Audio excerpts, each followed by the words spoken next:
Oh yeah. We are live. We are live individually. This is going to be neat because all the people's chats avatars will show up. It won't be just like a T for, So we will see. That's actually pretty neat. Yeah. It's awesome. Some of the limitations that we didn't have, or with So before we kick off the promo, I just want to announce that the second thing Joe said to me today was that he had a larger TV behind him. So please note the larger television behind him as his technology gets better and better. I am still broadcasting from my prison cell on the moon. Let's go. This is Mid-Geek Crisis. Bravo, sir. Bravo.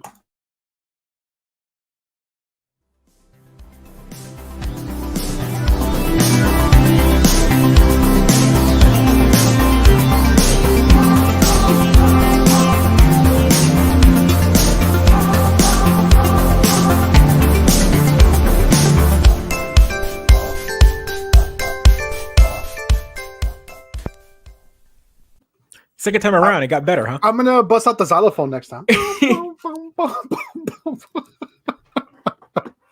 Second time better, it got better, right? Welcome, folks, friends of the shows. Tim and Sibling Streeper, you are on the Mid-Geek Crisis. Woo! Episode 65. Holy cow, 65. I lost track after 62 or so. And yes, we do have a new intro. You can watch a previous episode or the one before that. I think episode 63. Look at that. Talk about why we're kicking off a new intro. Look at that with the graphic and everything. That's brother, sister, friends of the show. I missed their show today, sadly.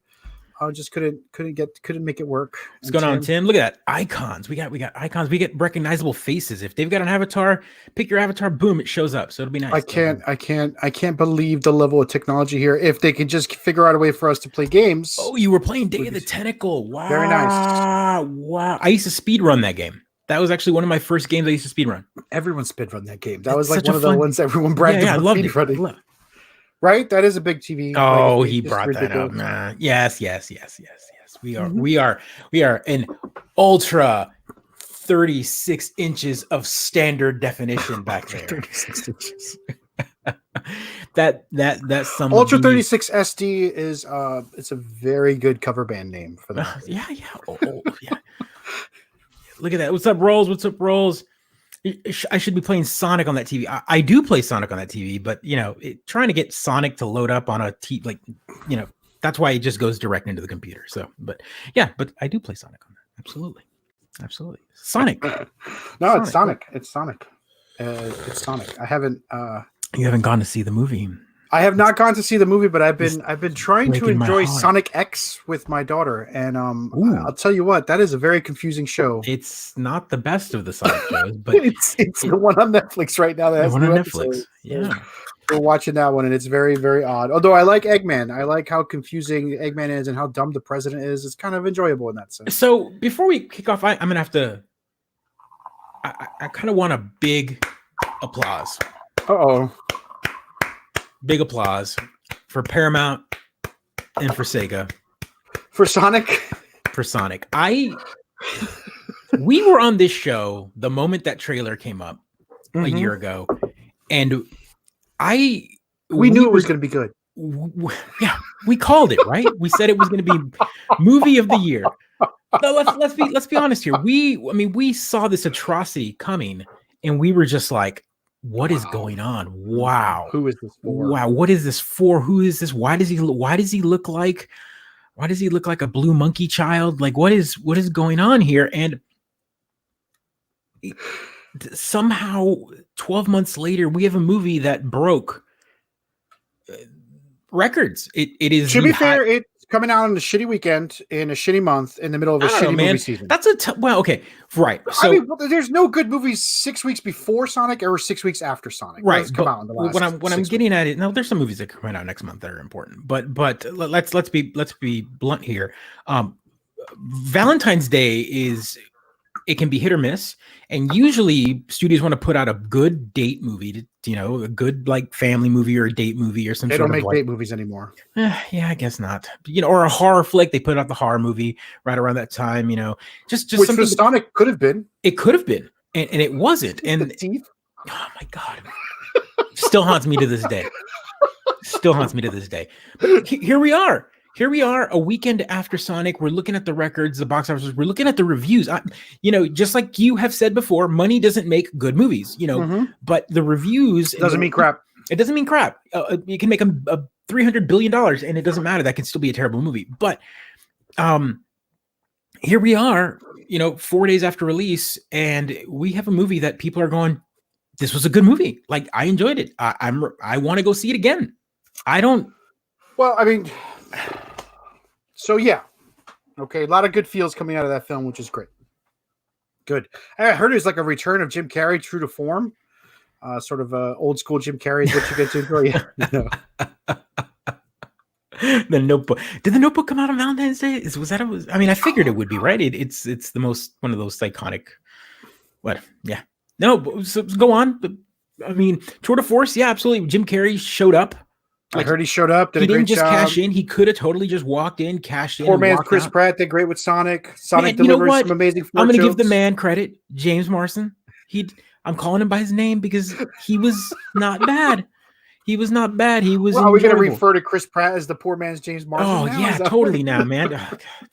Poor man's James Marsden, right there. That's what I've been calling him since day one. I don't know why you kept calling him Chris Pratt. I knew his name. I don't know. I'm surprised his name isn't Chris, to be honest with you. So you saw it. You enjoyed it. Kids enjoyed it too. I don't know who Katie is, but you must feel sorry. He's included. Not call her Katie. Come on. Poor Katie. But we learned from our mistakes. That's the important part, right? Yes. We learned from our mistakes. Just like Paramount did. Just like Sega did. They learned from their mistakes. Man, I don't even know. There's so much to like extrapolate from all this. Like the fan like fervor, like the rending, the sinew that was being torn from the bones when. So how do you think this changes the landscape, Joe? How do you think studios now are going to react to fan input on their trailers? Are we going to see trailers a year and a half ahead of time of these CGI films so that fans can rip them apart? I am hearing that it is better than Detective Pikachu. It is. I like them both in their own merit. Again, of course, Detective Pikachu was one of those movies where that came out knowing that it wasn't even based off the mainline franchise. Like, it was like, we don't want to make a Pokemon movie, but we're going to take a side story of Pokemon that was like a manga, right? It was like a it's like and it's a game, but I mean, it's a separate game. It's a separate little like murder mystery kind of point and click adventure game kind of thing. But my point is they weren't even brave enough to like pull the trigger and go, we're going to give you a full blown live action Pokemon movie. They weren't even brave enough. They're like, have this small story. If it bombs, it bombs. Yeah, I mean, why would they take the risk that like Disney did? Disney has money to burn to take risks on their live actions, and right? They wound up doing really well, so they keep making them. But Sonic came out, and it's there, and you cared about the character. I laughed. We laughed at Jim Carrey. We enjoyed it. They set us up for a sequel, and by the end of it, you're just like, I want more.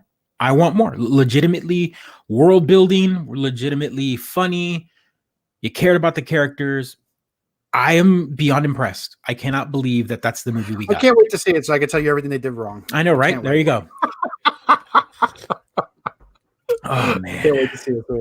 And this is something I've been talking about a lot in my head. Right, I need to get this out right. In an agile world where everyone thinks agile is the way we need to be developing things, if there's any movie companies out there that are iterating their films on people, this is the way to do it. Right? They put out a beta. Audiences react to it. And they're like, "Oh, maybe we should change Sonic's eyes." And then they put out the beta, and people are like, "Hey!" And they go see the movie, right? Because they feel invested. They kickstarted this film almost by kicking the crap out of the designers. Right. So they can't legacy. That's the problem. Yeah. That's the problem. We have opened up Pandora's box. It is open now. Yep. I mean, it was open in Star Wars. So, and it was open before Star Wars. So, right. Well, yeah. Okay. So when you started a forum and gave a place for fans to talk freely about their product, the box was open, right? Yeah. And they reacted to it. I mean, the internet. I mean, I don't know. Look at Captain Marvel. I mean, like all of these movies, the fans. And you're right. There's masses, and then there's masses with pitchforks. So that's yeah. There's masses and masses with pitchforks, and so at this point, the cat's out of the bag. We don't know how to. We can't put it back in. So now studios are going to be either listening and changing for the better or for the worse. Like it can go both sides. Sometimes too many cooks ruin the soup, right? And Not then even sometimes, all the time. all the right? I time, was right? This time they just happened to have, everyone was pretty concise about what they wanted. Everyone was just like, this Sonic doesn't look like him. I feel nothing. I feel fear. This is not the character.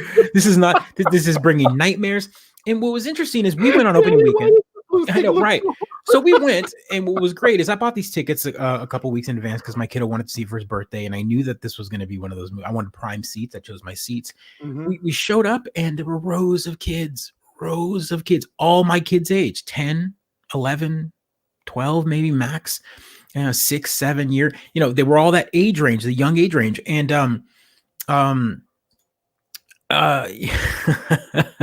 look at that change, man. Like, look at that. Just what could have been. Yeah, look at that mouth. Those teeth are so terrifying. So freaking terrifying. Like, I don't. Yeah. But the kids all enjoyed it. They were all laughing. They were all excited. The moment certain characters show up on screen, you could hear the kids like, woo. So yeah, the major review, without spoiling anything, is what people are saying is, if you are in it for depth, that's not what you're getting. Did we get an amazing kid movie? Yes, we did.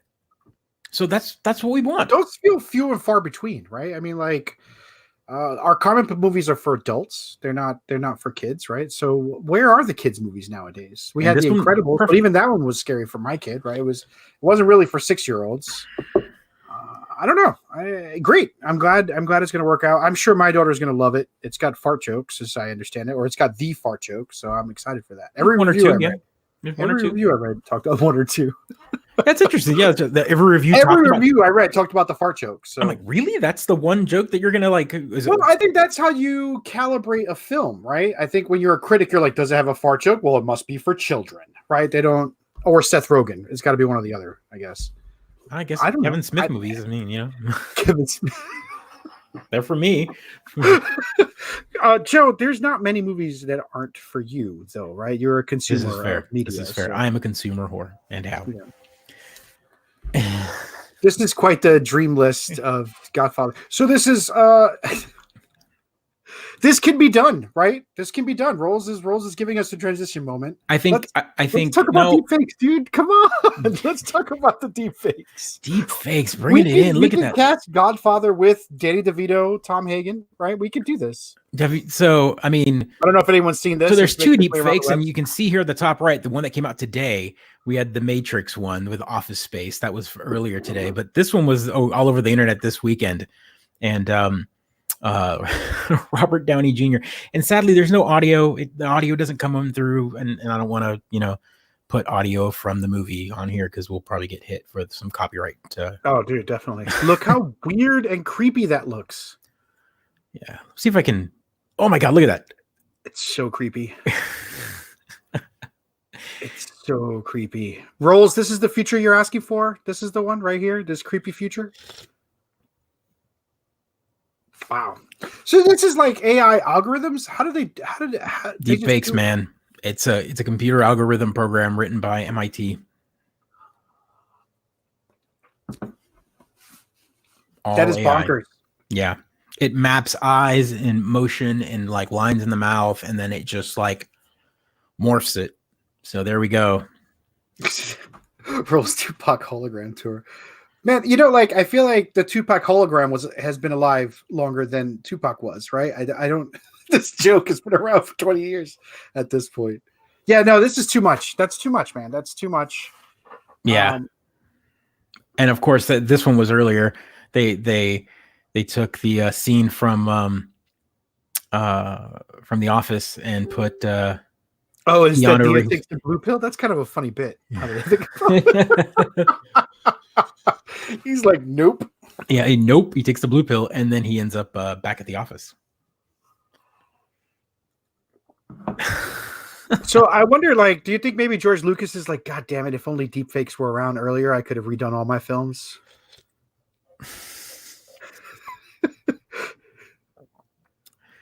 So he wakes up, right? He wakes up and he's back in the cube. the Cube Farm.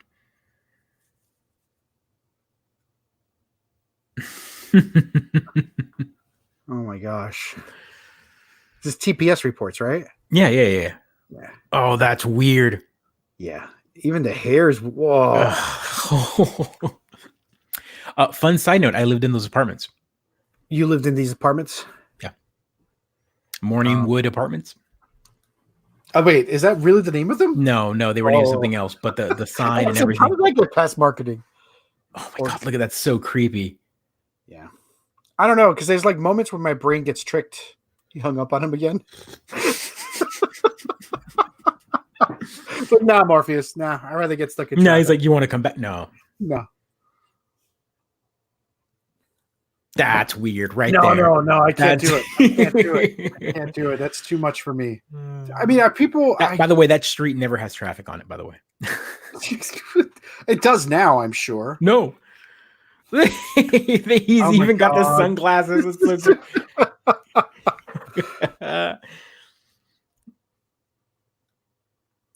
So that's an interesting point, Brian. Do you really think that this is going to be used for good? That's a fascinating theory you have there. I love the Matrix screensaver in the background. Yeah. What's going on? No, yeah, I agree. We all want it to be Welcome for good. Kendo. We all want it.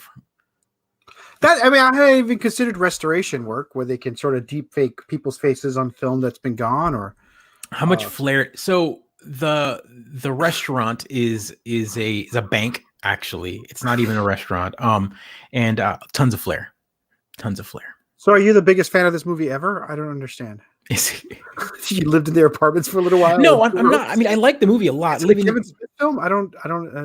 living in that world where the movie was filmed is interesting because, I know the field where they break that printer, and I'm like, this is it. This is the field where that printer, where the PC load letter happened. Watching that film, though, I feel like that looks like every office park in all of California, every office park in all of the South. God. They all look like that. Right? Yeah, they are. Right. You don't understand office space. It's funny when you're a teenager and you're like, ha, adulthood. And then you live it and you're like, oh my God, this is exactly it. I feel like I was already adult. Was I already adult when it came out? You were putting out TPS reports in kindergarten. You were reprimanding your mother. Like, I'm gonna need you to fill out this report card. You did not sign in triplicate on my permission form to the museum. I'm no brutal taskmaster, dude. I'm not. That is not who I am. Oh man. I got Neo Geo stuff going in the background over here. I was playing some Metal Slug earlier. Is that what you were playing earlier? Yeah, Metal Slug 4. I was playing it with the kiddo. He likes it. It's a good game. Good game to play. The blood isn't on though. I have it set to sweat, so it's just like the white. I looked at their settings for that. There is settings for that. We beat the Mario game, the Mario Rabbit game. How was it? How was the ending? You finally get to it. It was good. I mean, it's a Mario ending. I feel like it was a little disappointing in that it was like done. But the last fight was actually pretty challenging. I lost it my first time out and got there. So yeah, Jordan, we were playing what is it called? Mario Rabbids. Yeah. That effect. Yeah. It's like an XCOM Mario and Rabbit mashup. It's very, very strange. So, really good, really complicated battles with the jump. Mario plus Rabbids Kingdom Battle. That's it. Very, very deep game. It was much deeper than I was expecting. To get the perfects at least on every map, which I have a few I need to go back and redo. But really good boss fight. Very, very well done. If you like tactical games and you have the Switch, I recommend it wholeheartedly. And it appears to always be on sale. Maybe because people aren't buying it, but it's a good game. No, it sold very well when it first came out. It just, at this point, it's a 2-3-year-old game now, and it came out early, but we're hoping for a sequel. That's still $60. Like these games never drop in price. Yeah, well, this is an Ubisoft game, right? So it's not a Nintendo first-party game. Which again, that's the big deal is that this game is not a Nintendo game. It is a Ubisoft game with Nintendo characters. It was allowed to take the characters of Mario Nintendo games and give him a blaster. It was great. But it was blasting them back. They were just bad programming, right? So they did a pretty good job. But it's a really cool tactical cover game with hopping and jumping. And I was telling my kid that it's got just enough Mario stuff with this jumping and popping, things like that, and just enough XCOM tactical stuff, which is great. You got cover and did you like sit there and like explain? No. This is how XCOM was. Were you like teaching your kid about the XCOM? No, see, this is not. It's a little more intricate. This is too easy. This is way better. It has far fewer menus. Is what But you got to admit how good that was that they were able to simplify a system that is XCOM. Yeah, no, I mean, XCOM had already been simplified once, right? Firaxis Games picked it up and simplified it, and this just took that and took it one step further. They just got rid of the base building portion of it and said, "Here's the game." But the talent trees are really deep, so you can approach each map very differently, and each of the particular characters are fun. I thought Luigi was overpowered until I got to the end maps and I had to switch off away from him. Luigi wasn't as good anymore, so it was great. Right. Which Luigi? Luigi Rabbit or Luigi? Luigi. Yeah, the sniper Luigi. He wasn't as good as I thought it was. Yeah. So 2017. This came out in 2017. So here we are, almost 3 years later, and it's still good. It still holds up. What is Rolls trying to say here? Washing machine in 1990, $400. Washing machine in 2020, $800. Video game in 1990, $60. Video game in 2020, $60. This is the challenge of price points, right? That's what right. Gamers aren't willing to pay $150 unless it comes with a collector helmet and a gym bag, apparently. But that's when they pay. Trash bag. A trash bag. Trash bag. Trash bag. That's it. Yeah. So what's interesting about the Mario with the gun thing is that it had there was some controversy, right? And when he like I had mentioned before when I was pitching this game to him that the developer put him in there and gave him these like weapons and Miyamoto accepted it because they were blasters. They made them look more like they weren't like guns. It wasn't Mario holding like a freaking AK. It was like a Mega Man, like a Mega Man blaster. Yeah, which he was okay with. Or Metroid. Or Metroid. Yeah, exactly. But it wasn't like. Oh yeah, he's right. So Brian is right. There is a Donkey Kong DLC that gets much harder. Oh, on it. All right, I'll check it out. Yes. There you go. Break. Santa Cruz was really expensive DLC, yeah. Never played Neo Geo, man. The king of the 16-bit systems. The king. I never played it. I mean, did I play? Yeah, you did. You lived in New York. They were all over the corners. They were the arcade machines. Oh, I mean, I played the arcade machines. I never had the thing. That was the best part. It was literally the same system. Like there was no graphical difference. It was literally the board inside of that arcade machine was the same thing that you had at home. Talking about Ultra Beast looked exactly the same when I took it home and played it. Oh, yeah. Fair enough. I'm kidding. You weren't that kid that was like, that wasn't the same, and that wasn't the same. I wasn't. I'm still not that kid, Joe. Yeah, that's okay. That's okay. Joe's come over to play video games at my place and been like, "Is your TV set to 480? What? My eyes, I can't. What? I can't adjust to." Are you playing a 4x3 game in 16:9? I'm just like, why are you saying numbers, dude? Just sit down and play. I'm gonna crush you in GoldenEye. It's gonna be great. And then he picks Ajay with a golden gun. No, never. Man. What do we what else we got out here? Yeah, that's right. So we've got some first footage of Mr. Cletus Cassidy. That's right. Carnage. So we've got some first footage of it or what he looks like. This is going to be interesting. I'm intrigued at where Sony's going to go with this and how much connection Disney's going to allow with Spider-Man and the MCU and all of that. It's going to be fun. I enjoyed the first Venom movie. Did you finally get to see the Venom movie?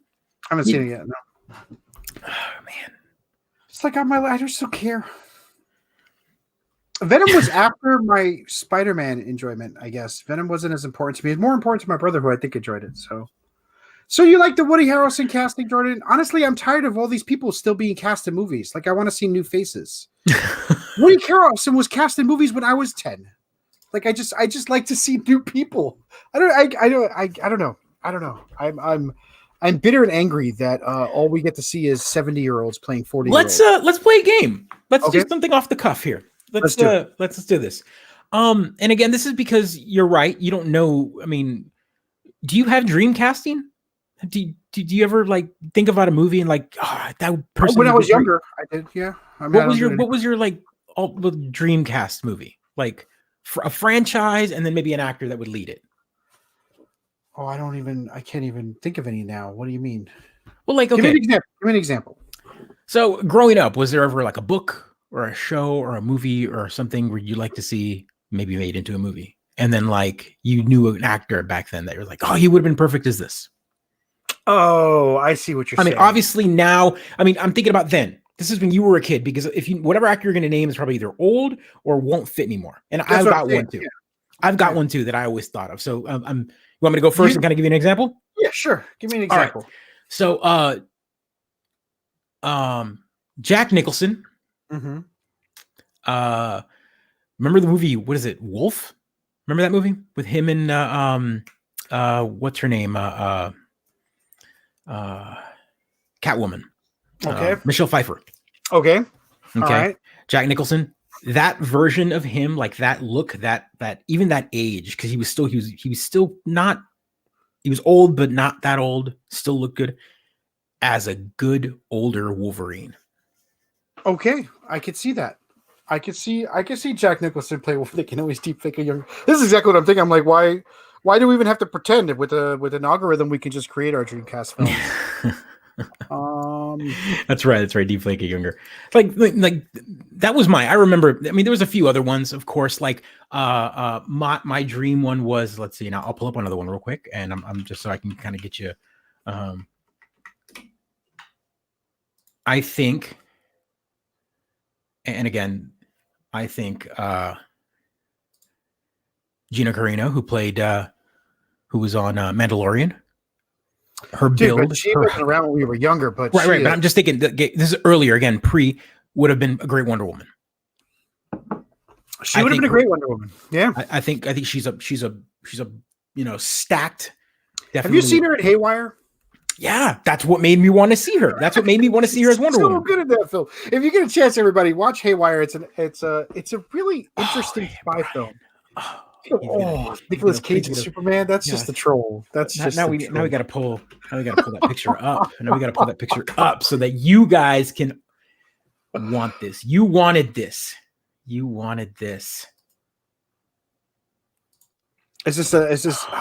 good. It's a good look. It's solid. God mercy.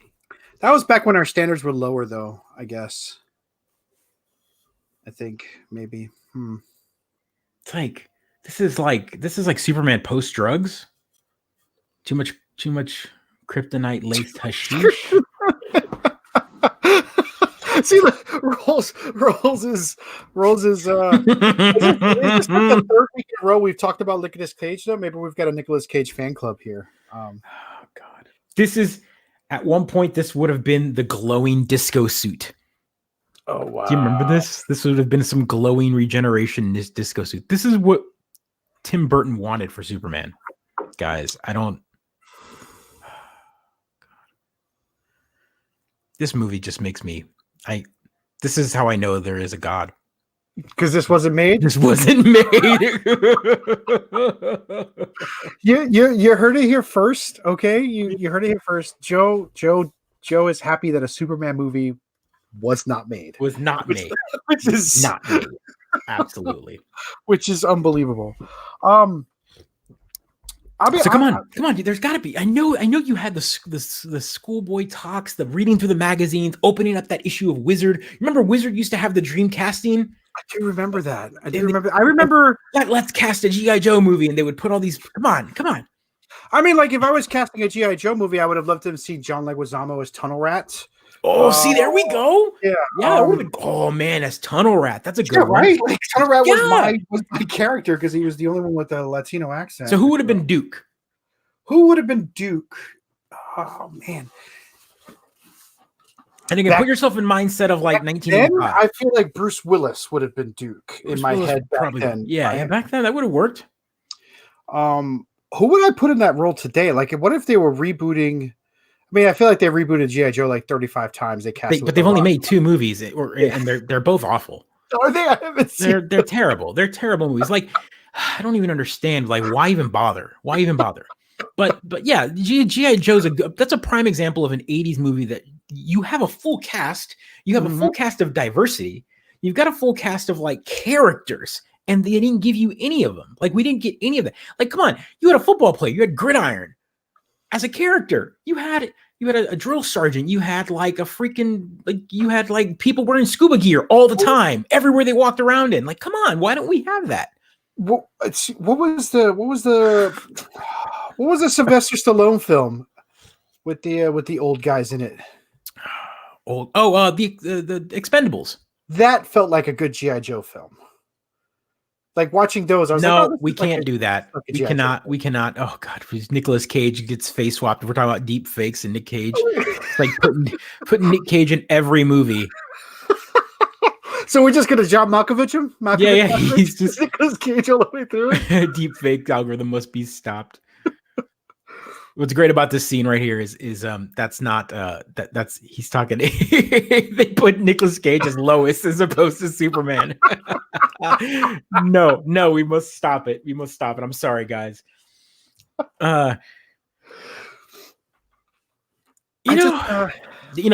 perfect casting, by the way. Danny DeVito as Penguin was perfect casting. We don't. There's once in a lifetime opportunity for that kind of. There was a lot of how you say. That was a perfectly made peanut butter and jelly sandwich. Like right. I think Tim Burton with Danny DeVito brought the two perfect ingredients together to make something better than if it was Danny DeVito without Tim Burton, would it have been as good? I don't know, right? Like I just, he's underutilized across the board. Yep. Yeah. My wife has a huge crush on him. That's a big shout out on your wife there that you just dropped on the wall. I hope that's public knowledge. She calls it all the time. There's a movie that he's in where she's like he's really sexy in this movie, and he's not supposed to be on purpose. And the movie is have you seen this? The O in Ohio? No, never even heard of it. It's got Parker Posey, Paul Rudd, Danny DeVito. This is like 2006. Yeah, it's an old movie, but the whole purpose of it is like it's not that old, but yeah. Well, yeah, I know. Oh, I say old. It's not old. It's 14 years old. Danny DeVito / fic. No, we don't. No. Well, I mean, I guess we could deep fake him into every film we want. So the entire purpose of the movie is Paul Rudd and Parker Posey are married, and they're unhappy, and then they get separated, and then they eventually get divorced and whatnot. And she's trying to find her like zing or whatever. But Danny DeVito is like this mattress salesman guy, and she meets him, and he's like a legitimately good, sweet guy who lost his wife and whatnot. And he's like unadulteratedly sexy. Like he's just like a good guy all around. And it turns out that it's not about the outside. It's supposed to be like the guy that's like, hey, the guy you like that is a lovable troll. Yeah. It's great. And it's so funny. And she falls for him. So it's fantastic, but it's a good movie. It's actually a legitimately good movie. I was like, that's a weird movie. And then I watched, I'm like, oh man, I get it. I get it. It's good. We want Danny DeVito Goldblum. I'm sure they've been in a movie, right? There's bound to be a movie, like a. I'm still trying to. I'm waiting for that. Come on, there's got to be that one role. I mean, was that it? Was John Leguizamo it? That was your one. Yeah, I can't think of it. I killed too many brain cells. I think I can't think of any like books that I may have read growing up that haven't already. I think a lot of it. So, like Dune was already made, right? I can't imagine recasting Dune because the David Lynch version is so perfect. Hot take. Like, how could you? No, it's not a hot take. It is factual. It's factual fact. I don't care who is in here.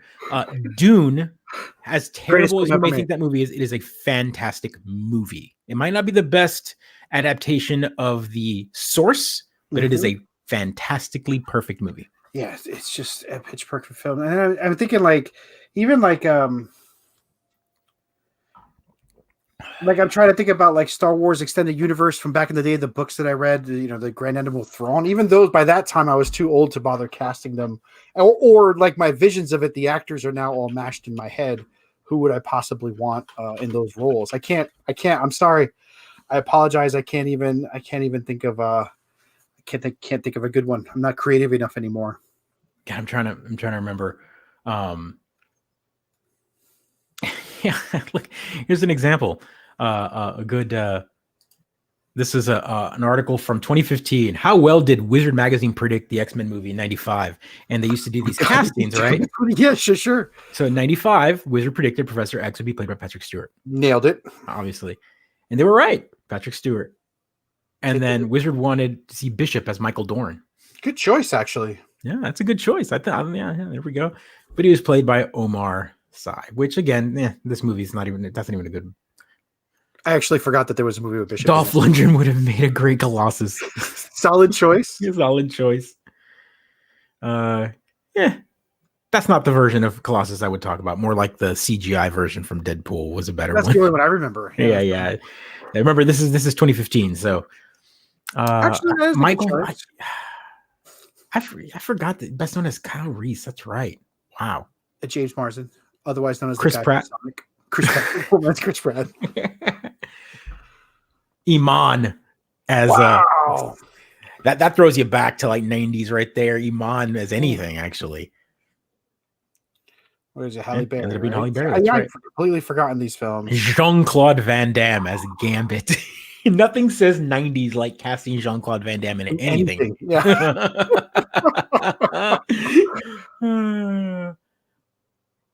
Wait, what film has Gambit in it? Yeah, there's no film with Gambit. Oh, I don't know. Maybe X-Men Origins. I don't remember him. Maybe he was a cameo in the background or something. I don't know. We're terrible. Nicole Kidman as Jean Grey. Right? Wrong. Why did I think it was Jennifer Lawrence? No, because Jennifer Lawrence plays Mystique. Right. But she's the character that you would think would be Jean Grey because she gets a lot more screen time than she should. Like Mystique is like a character that got way more screen time than all the yeah. All right. Yeah. Tia Carrera. Oh my gosh. And that'll be played by this person. I don't even know who that is. Well, she was only in there for like a second last. Yeah, for Last Stand. That's right. Clint Eastwood as Cable. Ooh. Nobody has played. See, this shows that nobody's played him. When we've had Thanos himself. X-Men film, right? Yeah. Rutger Hauer as Magneto. So roles, yeah. I mean, Rutger, yeah. 80% of these actors haven't been in anything since '95. Halle Berry, she's been in a ton of films. She was just in the last John Wick film, right?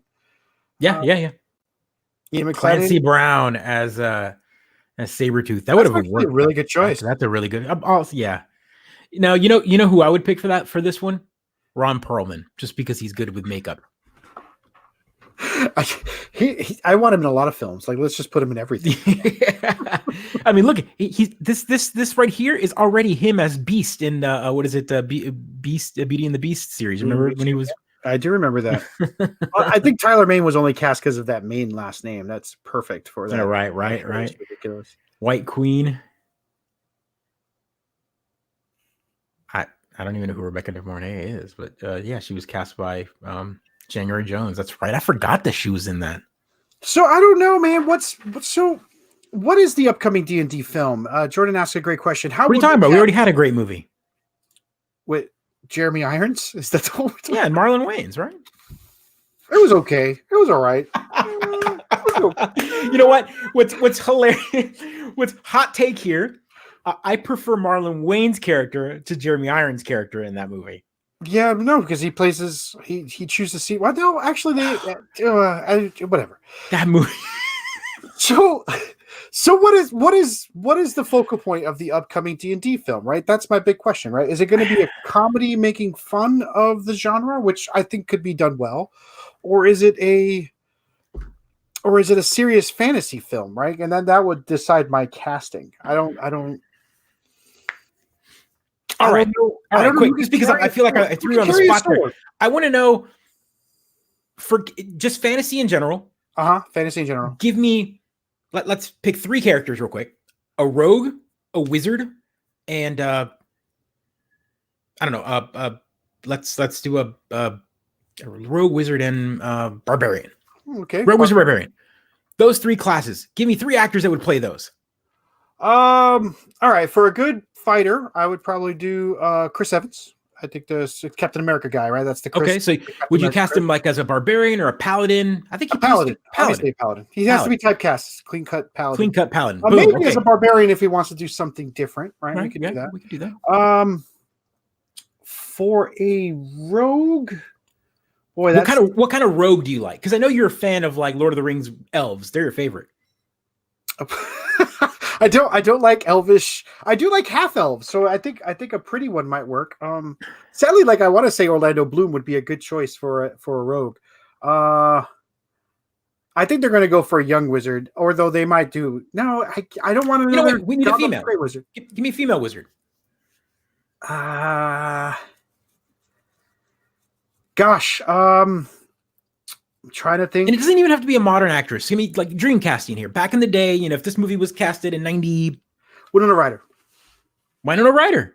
A young Winona Ryder would be a good choice as a roguish type character. What's interesting is I would actually like her as what she looks like now in like in Stranger Things. Just kind of like awesome veteran. I was about to say she'd be an awesome veteran. Her or is it Carrie Moss, the character from The Matrix? Is that her name? Yeah, Carrie Moss. I think she would be a great. She's definitely got the cheekbone structure for like that. Like, it's interesting that she was never casted as like another. Evangeline Lilly from the Hobbit series when she played the elvish character there. She had the great cheekbones and the structure for that like elvish look. So she actually was a good casting. You want to do an elf? Yeah. I had one for a wizard, and now that's a good one. Yeah, Gina Carino as a half orc. Oh, she'd be awesome. Just like a barbarian character. The barbarian character. She'd be great as a female barbarian character. She'd crush it. I think. Yeah. So I'd want like a Mad Eye wizard, like a warlock, actually, like with the evil pact. Instead of a wizard with the spell book kind of typical one. Okay. So the warlock I'd go with would be the guy who played the arms dealer in Black Panther. What's his name? The one with the arm that can shoot laser. Well, it was he played Golem as well, right? Yeah, he played Golem, right? Yeah. I mean, he voiced Golem. I mean, I guess he did the body movements as well, but he did all the motion cap. Right? He would be my warlock because he's got the. I don't know. He's got the good. He might be the villain. In fact, Andy Circus. Someone's gonna circus. Yeah, circus. That's circus. It. There we go. Thank you. That's what. Yeah. He becomes a wizard. Who's the guy that said you're a wizard? And he's like, no, you're a wizard, buddy. You've been cast. Who's the heck's on me? He would be good as a wizard. He would. I think he'd also be great as like a giant or a barbarian.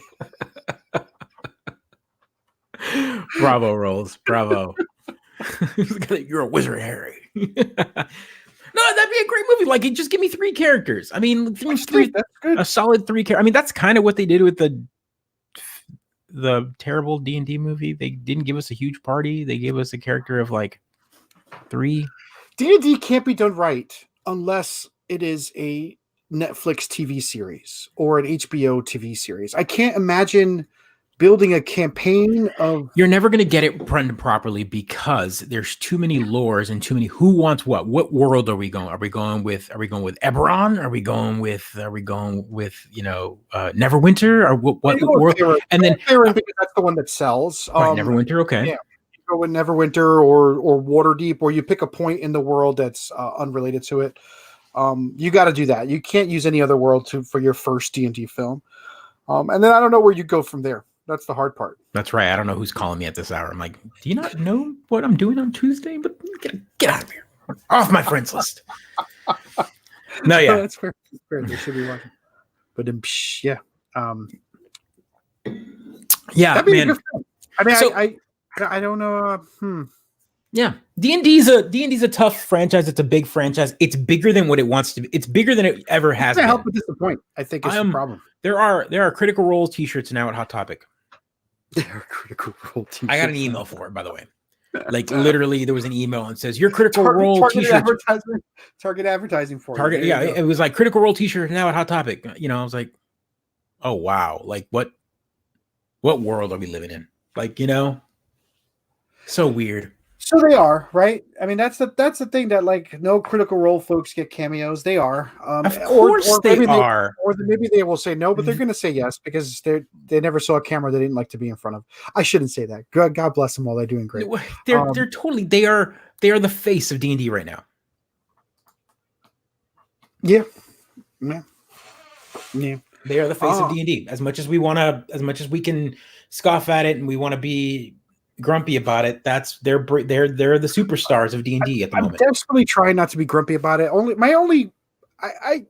They play D&D a certain way, and I don't like that way of play. Right. But they've made that way of play so popular that I think everyone thinks that's the way to play D&D, which is It's sometimes frustrating to me.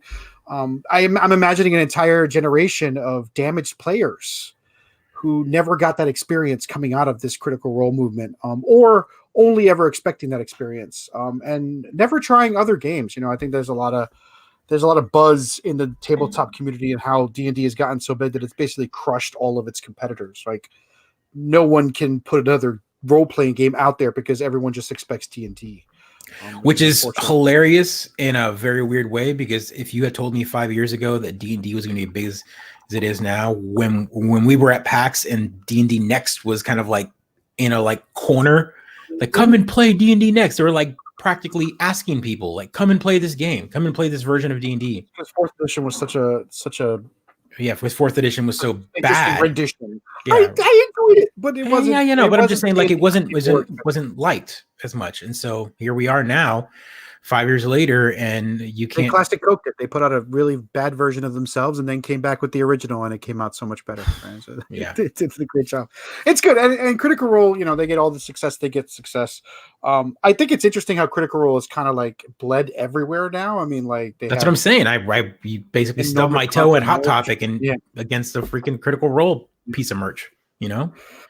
Yeah, but Weird. it's just it'll shrink again and grow and shrink again, or just keep growing forever. And hopefully D&D figures out a way to make the pie bigger so that everyone can enjoy it. I walked into my local here in Plano, in the Plano area, there's a giant store called Madness. It is ginormous. It is literally madness. It is a giant store. Plano's in Texas, by the way, so he didn't need to say that. Everything down there is giant, just for the record. In Texas. Well, I don't even know what that is. What is that? Is that the state of Texas? I can't tell. Isn't it missing its hat? The little pan. No, that's what the giant knife is right here. No. So Plano's got a giant store called Madness, and they've got. I walked into the D&D section. They had upgraded the D&D section even more. Before, it used to be aisles that were about this high, standing up. They're about this high, and they had figures. Now they're double that height, and it's nothing but D&D figures, like miniatures, just like tons and tons and tons and tons of them. Like I have never seen that many before, and I didn't even know they made that many. Reaper Miniatures, one of the better miniature companies out there, is based in Texas. Though. All of it was the WizKid stuff. Made in China. Good. Yeah. Good. I mean, it was all the licensed stuff. You know how they know they made it? They're selling D&D miniatures at Barnes and Noble. I mean, it's right there at Target. They're selling D&D. It's just like when we used to go to Toys R Us as children, and D&D was right there and in the toy section of Toys R Us. Which for the kid that might be listening, I have a monster manual with the Toys R Us sticker on it. I mean, like I have an old school with the Toys R Us sticker. The giant Toys R Us sticker on it. Oh, that's a good sticker. Don't peel that off. That's a good sticker to keep on there. It's got a lot of history. Look at your face. I remember the book is also signed by both myself and my brother because I think he tried to claim it, so he wrote his name on the inside of my monster. That sounds like a brother. It's a real jerk. Still hasn't paid me. We're 8 days away from PAX, by the way. So this is I don't know. You're not subscribed to this. I got a year of Apple TV Plus. Sure. Have you watched it? Is it any? I watched the first episode of it, and they were at PAX South, and I didn't get a chance to, but I took a picture of it. I have the shovel, sitting on top of the giant like eagle or whatever. And first episode was funny, man. Like it's good. I haven't watched more, but I think the first episode is free. You can watch it, I think, on YouTube or something. Oh, okay. Or I think you just watch it for free if you've got like an Apple TV, which I think you do. or your phone. Open up your iPhone and go and you can I watch have an Netflix. Apple TV One. Is there like an app on there that would do this? That I would don't know. watch? I don't know, honestly. I can check. You know, you check, but you should be able to pull it up on your phone as well, and maybe even like do the AirPlay or whatever onto it. Gotcha. Yeah, but it's pretty good. They also negotiated to do the dump the entire series up, which most of the Apple TV series aren't doing. This is a good question, Rolls, and no, it's not worth it yet. What's interesting about this is they know it's not worth it. They've only got like 6 or 7 like shows, which is a lot of money to kind of front, but it's Apple. They've got tons of money, but they even know that because of their 6 or 7 shows, they don't have the back catalog that Disney has. They didn't purchase pre-made shows. They're producing and making all of their content right now. And so what they did is they said, we're going to charge like $3.99 a month if you want it. And if you buy any Apple product, we'll give you a free year of it for free. Like they're pretty much going, if you upgrade your phone or buy a new tablet or whatever, we're going to give you a year. And it's basically saying within a year we'll have enough back content that you might want to buy it. Yeah. Gotcha. So Mystic Quest is one of their first comedy / you've got it all, right? Disney Plus, Netflix, HBO, Amazon, probably Amazon. And I've told you before, I'm piecemealing it with people, it tends to be a way to do it. I don't want to steal. I don't want to steal. You know what's funny about this is the one I don't have, the one I don't have, CBS. And we watched the first free episode of Picard, and we liked it a lot. It's on my list. I haven't. We're working our way through Magicians right now, so I haven't watched it yet. Also, I just realized I still have to watch the last episode of The Good Place. I haven't watched that. I haven't watched that. So, but I heard it's good. You haven't watched any of the series? I've watched we watched the first season and we liked it a lot, but we never got to watch the end of it. Yeah, Amazon Prime's always a given because it's given to you with the fact that you pay that $100 for the awesome shipping that I expect everyone to have. Like I don't like ordering anything that is on Amazon. I'll pay an extra $10 for a product if it's on Amazon. If I get it the next day, it's oh my god, it's so horrible. I know. I'm that meme where they're like, oh, $3.99 with $2 shipping. It's like, and then like $5.99. Yeah, that's it. That's me. That's me. That's totally. But you know what? The $2.99 that you pay for shipping, you're still not going to get it in the 2 days that you'd get it from Amazon, which is. But think of it this way: you're stealing money from Amazon every time you do that, right? So as long as you keep ordering those $3.99 objects and get 2 day shipping on them, they're not making any money. They're actually losing lots of money, right? So they're hoping you order larger orders. Those small ones, they're not making any money. No, I order screws. Yeah. Your local hardware store, you jerk. That's no, man. I order little baggies of screws this big right here, and they come in a mailer. That's this big, and the screws are sitting in the bottom corner. I'm like, this is an empty envelope, empty freaking envelope. Like a bag of chips. I love it. Wow, you're about to order a recliner from Amazon. That is a bold move. Oof. Let us know how that works out, Rolls. Yeah, let's keep us posted on that one. I'd like to I ordered a bed frame, but I had to put it together. I had to get a small full-size bed frame, and that worked. And your back. I mean, the poor UPS guy brought it all the way to the garage, so I didn't have to worry. What are you gonna do? But I've also ordered beds, so I mean, I guess I do order a lot of things, not through Amazon, but I do order a lot of things online. So something else happened this week, and I want to talk about it just because this week. Untitled Goose Game wins Game of the Year at the DICE Awards, which is awesome, man. Like a lot of it's this is kind of like the developers choosing their own, just like the Academy does in a way. It's a more suit and tie kind of affair when you actually watch the awards. Mm-hmm. Everyone's in suit and tie. We always make fun of the Game Awards where people wear the fashion. No, these guys they all show up. They're all in tuxedos. They're all in nice blazers and whatnot. So, at least that's going. But they was going up against some pretty big competition here. You had Death Stranding and Control. A lot of the ones that were nominated for Game of the Year at the Game Awards that we had streamed.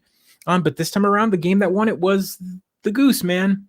Untitled Goose. Sure, I played it. I really enjoyed it. I want to go back and do the speed runs and solve all the achievements.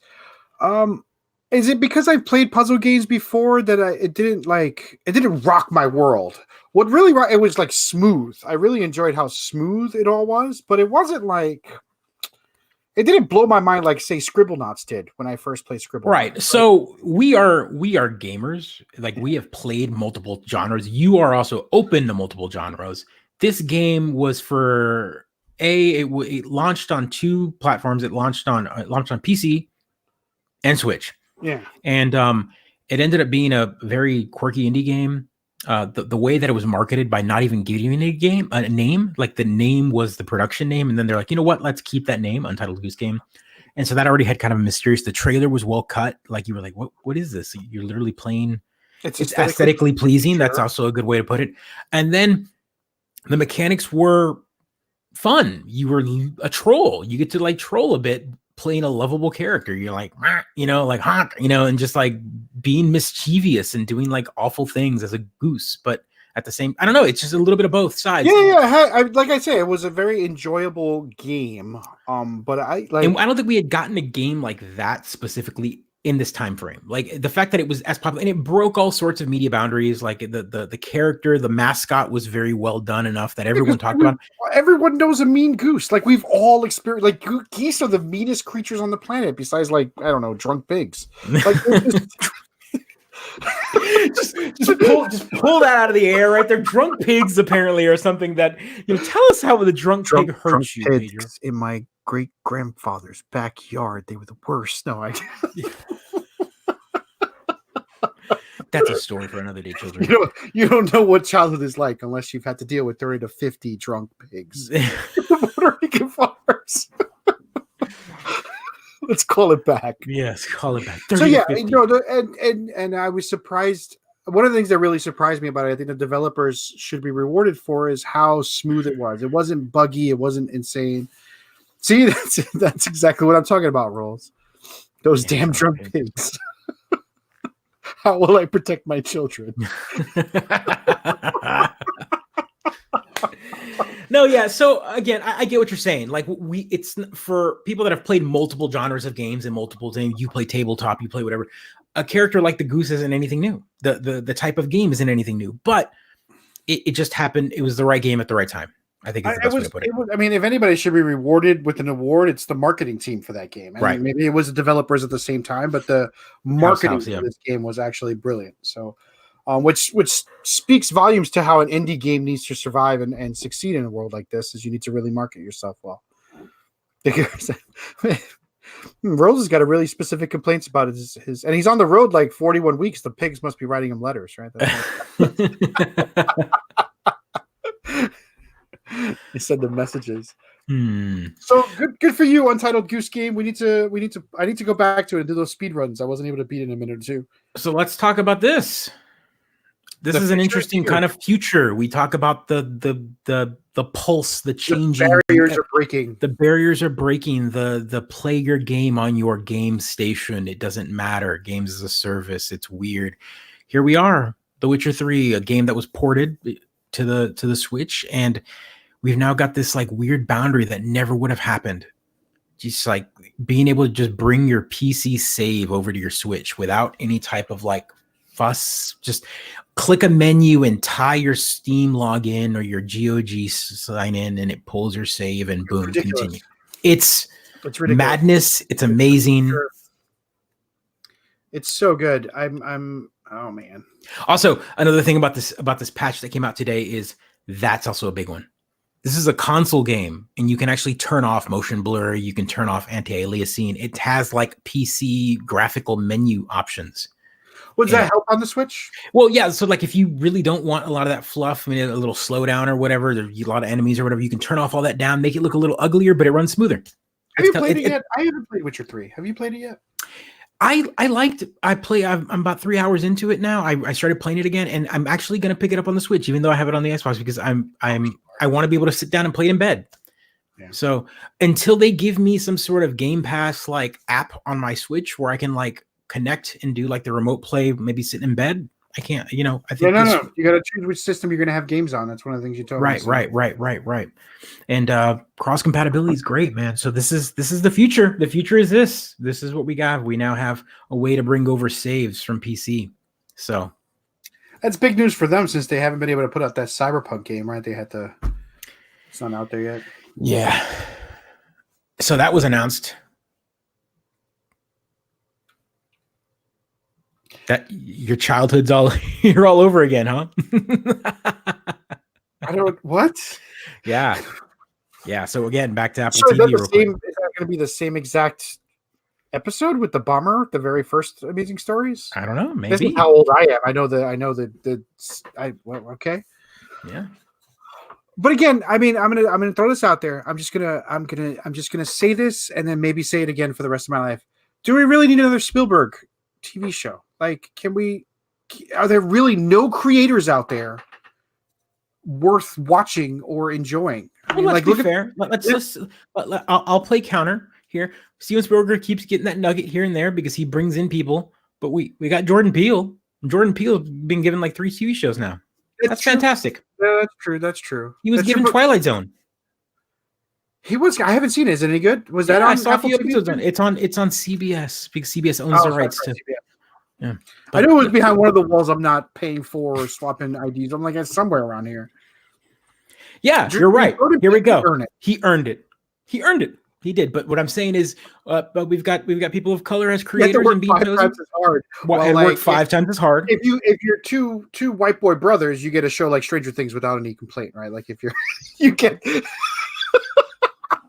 if you're something brothers, you get a show and they let you do whatever you want. Sorry, I just It's fair. It's fair. We are a show of color. We're allowed to. We're allowed to. I'm punching up. Punching up. Peel Twilight Zone. So yeah, I mean, I don't know.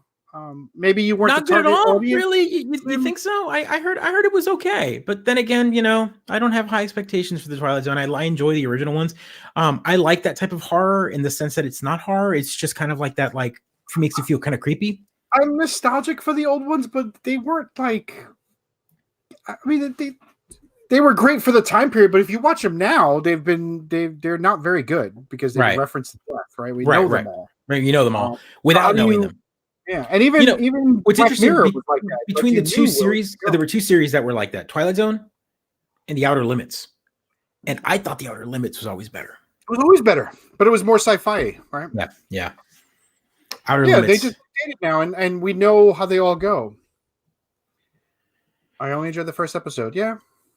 Okay. All right. Well, 6 is one of those short ones, 6-episode shows. Yeah, I'm sure it was. A tiny. I mean, the production and all that. Honestly, I haven't watched it. Again, I told you I don't have CBS is the one that I'm not, but I might have to pick up like a month thing and binge Picard when it comes all out. You just need to get that. You just need to get that Plex password. I'm just gonna. Just need to put a dude. Who were you the one who shared this? Yeah, I did share it. This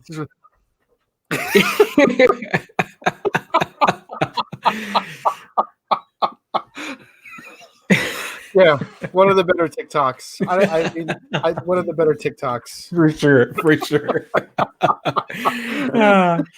Excellent way to end it. Yeah, that's ridiculous. That's not the world we should live in anymore, right, Rolls? Right. We didn't get jetpacks. We didn't get robots that clean our house. We didn't get push button jobs. We should be able to stream our shows all in one day if we wanted to. Another show that I was turned on, and I'm going to binge it very soon, because I heard nothing but amazing things, and I did watch the first episode, and I'm hooked. And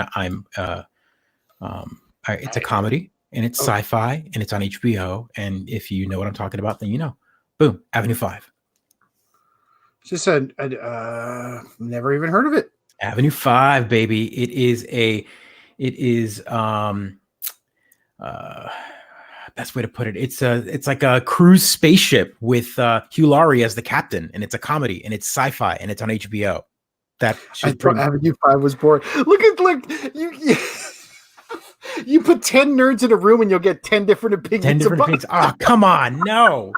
You'll have 5 people that hate it, 5 people get out. I'm going to kick him. I'm going to kick him right now.